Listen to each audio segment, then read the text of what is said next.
Hello everyone, welcome to सरकारी study point. Students, हमारा आज का टॉपिक रहने वाला है कंपनीज एक्ट 2013। ये टॉपिक रेलेवेंट रहने वाला है पीएस पीसीएल रेवेन्यू अकाउंटेंट और इंटरनल ऑडिटर के लिए। Now let's start the topic. Topic कौन सा है हमारा? कंपनीज एक्ट 2013, जो एप्लीकेबल रहने वाला है होल ऑफ इंडिया, पूरे इंडिया पे ये एप्लीकेबल रहेगा।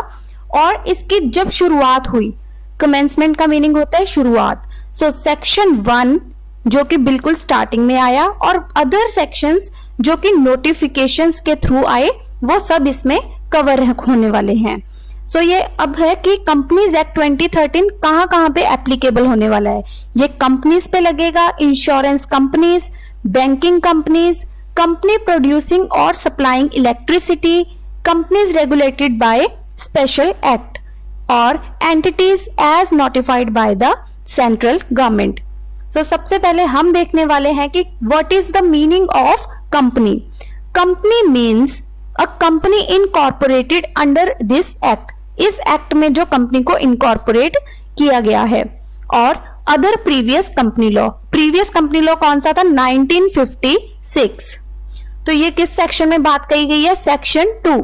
बहुत ज्यादा डिटेल में जाने की जरूरत नहीं है, अगर आप सेक्शन 2 अकेला याद रखोगे ना तो भी ये सफिशिएंट है। अब बात कर लेते हैं कि कंपनीज कितने टाइप की होती हैं। सबसे पहले है कि लायबिलिटी के बेसिस पे। लायबिलिटी के बेसिस पे कंपनी 3 तरह की होती है: limited by shares, limited by guarantee और unlimited company. Limited by shares में क्या है कि जो मेमोरेंडम ऑफ एसोसिएशन कंपनी का बना हुआ है, उसके अकॉर्डिंग जितना शेयर होल्डर्स ने अमाउंट नहीं पे किया, जैसे कि कोई भी कंपनी, हम फर्दर डिस्कस करेंगे कि कैसे कैसे शेयर इशू होते हैं, लेकिन अभी ब्रीफ में बता देते हैं कि कोई भी कंपनी जब शेयर इशू करती है तो सारी मनी एक ही बार में नहीं लेती है। जैसे 10 रुपए हैं एप्लीकेशन के टाइम पे, 2 रुपीज, 2 रुपीज अलॉटमेंट के टाइम, 3 रुपीज जैसे कि फर्स्ट कॉल पे, तो रिमेनिंग कितना रह गया? 3 रुपीज। तो इसके लिए क्या है कि मेंबर्स की लायबिलिटी कितनी होगी? 3 रुपीज की। लाइक नंबर ऑफ शेयर्स है 30,000, तो 3 रुपीज के अकॉर्डिंग मेंबर्स की लायबिलिटी कितनी हो गई? 90,000। तो इसे बोलेंगे कंपनी लिमिटेड बाय शेयर्स। ये एक लिमिटेड लायबिलिटी है जो उनके ऊपर आएगी।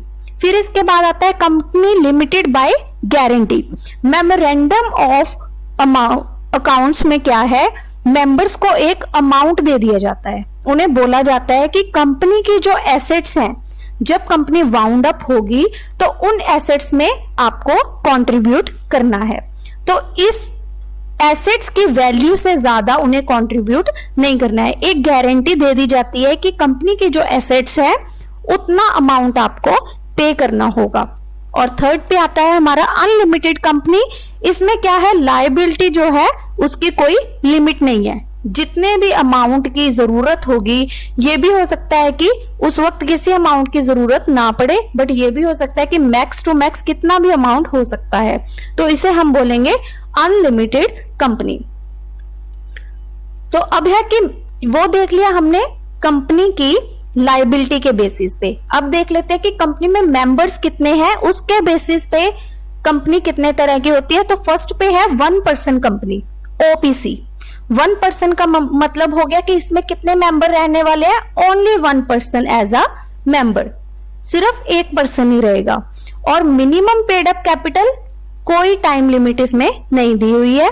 और मेमोरेंडम ऑफ अकाउंट्स में क्या देने वाले हैं वो, इसमें उस पर्टिकुलर मेंबर का नाम होगा और अदर पर्सन जिसे नॉमिनी बनाया गया है उसे हम एमओए में देंगे। और इसके बाद है कि कोई भी मेंबर अगर चेंज करना पड़े तो उसके लिए क्या है? कंपनी नोटिस देगी एंड सेम नोटिस क्या है? कंपनी देगी, प्लस रजिस्ट्रार को भी उसे इन्फॉर्म करना पड़ेगा। और किसी भी पर्सन को या फिर किसी भी कंपनी को ये अलाउ नहीं है कि वो एक से ज्यादा मेंबर कंपनी में अलाउ करें। माइनर को मेंबर नहीं बनाया जाएगा और इसमें कौन सी कंपनी इंक्लूड नहीं होगी? वो है सेक्शन 8 की company, not for profit organisations. NBFC को इसमें इंक्लूड नहीं किया जाएगा। तो इसमें जो मेंबर है वो सोल मेंबर होगा और वही डायरेक्टर होगा। तो ये सारे पॉइंट क्या है? ओपीसी से रिलेटेड है, 1% कंपनी से रिलेटेड है। फिर इसके बाद आ जाता है प्राइवेट कंपनी, सेक्शन 268। इसमें क्या है? No minimum paid up capital requirement, minimum number of members 2 और मैक्सिमम कितने हो सकते हैं? 200। लेकिन इसकी एक एक्सेप्शन है, वो है ओपीसी यानी कि 1% कंपनी। और इसमें right to transfer share restrict किया जाता है। और स्मॉल कंपनी को भी प्राइवेट कंपनी कहेंगे। और जो ओपीसी है, हमने जो ऊपर रीड किया है ओपीसी, वो ओनली प्राइवेट कंपनी ही हो सकती है।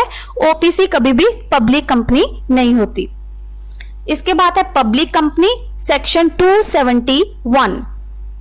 पब्लिक कंपनी क्या होती है? जो कि एक प्राइवेट कंपनी नहीं है। और आर्टिकल्स में जो रेस्ट्रिक्टिंग के क्लॉज हैं वो नहीं होंगे। शेयर्स को हम फ्रीली ट्रांसफर कर पाएंगे। मिनिमम कैपिटल की रिक्वायरमेंट नहीं है। मिनिमम नंबर ऑफ मेंबर्स 7 और मैक्सिमम कितने भी हो सकते हैं। और एक पब्लिक कंपनी की सब्सिडियरी, पब्लिक कंपनी की सब्सिडियरी हमेशा ही पब्लिक कंपनी ही होगी। नेक्स्ट है कंट्रोल के बेसिस पे। कंट्रोल के बेसिस पे कौन कौन सी कंपनी होती हैं? ये आती हैं 2 कंपनीज, एक है होल्डिंग सब्सिडरी और है एसोसिएट कंपनी। फर्स्ट हम देख लेते हैं कि होल्डिंग कंपनी कौन होती है। होल्डिंग कंपनी होती है कि जिसके अंडर, जैसे एक पर्टिकुलर कंपनी है ए और उसके अंडर कोई कंपनी है बी, बी भी हो सकती है और साथ ही सी भी, एक या एक से ज्यादा कंपनीज जिसके अंडर में एज सब्सिडरी काम करती हैं, तो ये पर्टिकुलर कंपनी क्या होगी? होल्डिंग कंपनी होगी। फिर आ जाता है कि जो होल्डिंग कंपनी, अब हमें पता कैसे चलेगा कि ये होल्डिंग कंपनी है?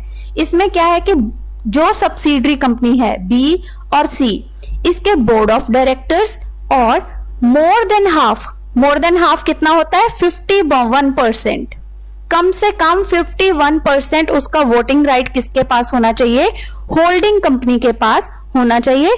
तभी ये होल्डिंग मानी जाएगी और तभी ये बी और सी इस ए कंपनी की सब्सिडरी मानी जाएंगी। फिर इसके बाद है सेकेंडली आ जाता है एसोसिएट कंपनी।